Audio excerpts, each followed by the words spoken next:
নবীজি যেহেতু তোমারে বানায়া দিয়েছেন আমার ভাই, আসো আমি তোমার সাথে আমার সম্পদ ভাগাভাগি করি। সুবহানাল্লাহ। সাদ ইবনে রবিয়া অগাধ সম্পদের মালিক, মদিনায় বিবাহ দুইটা করছে। কয়টা? দুই বিয়ে আসেনি? বিবাহ দুইটা কইরা কয়, ও ভাই তুমি আমার কাছে আসো, আমার যে সম্পত্তি আছে তুমি আমার দিনী ভাই, তোমারে আমার সম্পত্তির থেকে অর্ধেক আমি দিয়ে দিলাম। আর তুমি যদি চাও আমার দুইটা বউ আছে, তুমি যারে পছন্দ করবা, যারে তোমার ভালো লাগে আমি তালাক দিয়ে দিব। ইদ্যত শেষ হলে পরে তুমি তারে বিবাহ কইরা নিবা। সুযোগ কম না বেশি? বিনা চালানে বিনা পুঁজিতে বড় ব্যবসা, সম্পদের অর্ধেকের মালিক হয়ে যায়। আবার আমার বউ যেটারে ভালো লাগে তারে তুমি নিয়ে যাও, কোনো অসুবিধা নাই। নবীজি ভাই বানায় দিছে, যেমন তেমন কথা না।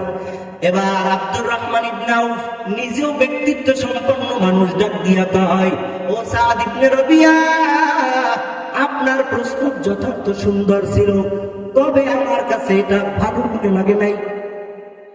মক্কার জমিনে যেহেতু আমি একজন ব্যবসায়ী ছিলাম, ব্যবসার আইডিয়া আমার বড় ভালো জানা আছে, আর আমার কাছে এখন পকেটে দুইটা দিরহামও আছে। সুবহানাল্লাহ বলে।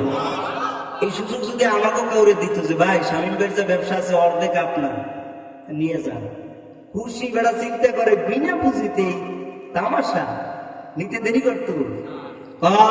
আমারে আপনার টাকা করে দেওয়ার দরকার নাই, আপনার বউ আমারে দেওয়ার কোনো প্রয়োজন নাই।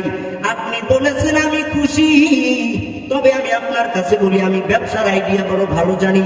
আপনি যদি চান আমার একটু ব্যবসার পথটা দেখা দেন। মদিনার জমিনে আমি নতুন, এখন পর্যন্ত মদিনার জমিন আমি চিনি না, কোন জায়গায় কি ব্যবসা করলে ভালো হয় আমি এখনো বুঝে উঠতে পারি নাই। আপনি আমাকে একটু সুযোগ করে দেন, ব্যবসা কেমনে করে করা যায়। এবার সাদ ইবনে রবিয়া ডাক দিয়ে কয়, আসো মদিনার বাজারটা একটু ঘুরাইয়া তোমারে দেখাই। মদিনার বাজারটা সুন্দরভাবে ভিজিট করার পরে আয়েশা কয়, ভাই আমি বুখারী শরীফের হাদিস প্রমাণ করে।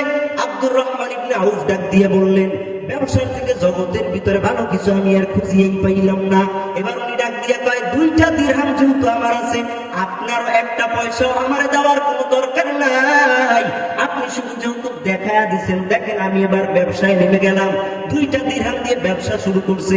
তৎকালীন সময় এক দিরহামে একটা বকরি পাওয়া যাইতো, একটা ভেড়া পাওয়া যাইতো। এক দিরহামে কয় টাকা আছে ওনার কাছে? কয় টাকা? আমরা চিন্তা করি ব্যবসা করতে হুজুর কোটি টাকা ছাড়া এই বাজারে না। তৎকালীন সময় যাইতো, তখন তো বড় বড় ব্যবসায়ী ছিল। উনি কয়, হুজুর যেহেতু সুযোগ করে দিয়েছেন, আমাকে যেহেতু ব্যবসার পন্থা দেখা দিলেন, দুইটা টাকাই ব্যয় কইরা ব্যবসা শুরু করে দিল। ব্যবসা শুরুই বা ব্যবসা শুরু, ব্যবসা চলতেছে চলতেছে চলতেছে চলতেছে। এমন একটা সময় ব্যবসা করে আল্লাহর বান্দা বড় লাভবান হয়ে গেছে।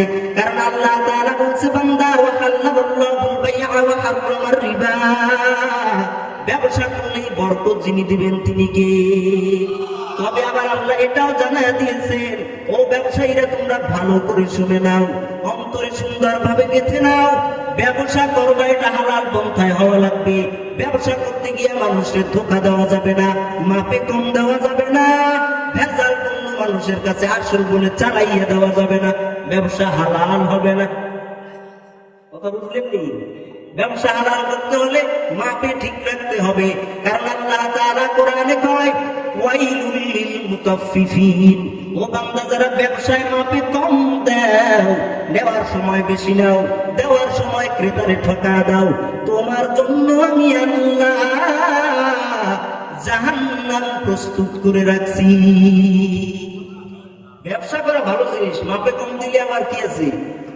জাহান্নাম আছে। এবার উনি ব্যবসায় ভালো লাভবান হইয়া একদিন নবীজির সামনে দিয়া যায়, কাপড়ের ভিতরে হলুদ রং লাগানো, হলুদ লাগানো। আল্লাহ নবী ডাক দিয়া কয়, আব্দুর রহমান, তোমার গায়ের শরীরের কাপড়ের ভিতরে যে হলুদের রং দেখা যায়, কি ঘটনা কি? আল্লাহ নবীর কাছে আইসা কয়, পয়গম্বর আপনি তো আপনাকে জানাতে পারি নাই ব্যস্ততার কারণে, হুজুর ব্যবসায় লাভবান হইয়া আমি বসিয়া নাই, সাথে সাথে আমি বিবাহই করে লাইছি। হুজুর আপনারা যে জানানোর সুযোগ কই, জানাইতে পারি নাই, আজকে দেখলেন, আজকে বলে দিলাম, আমার বিবাহ কিন্তু হয়ে গেছে। সুবহানাল্লাহ বলে।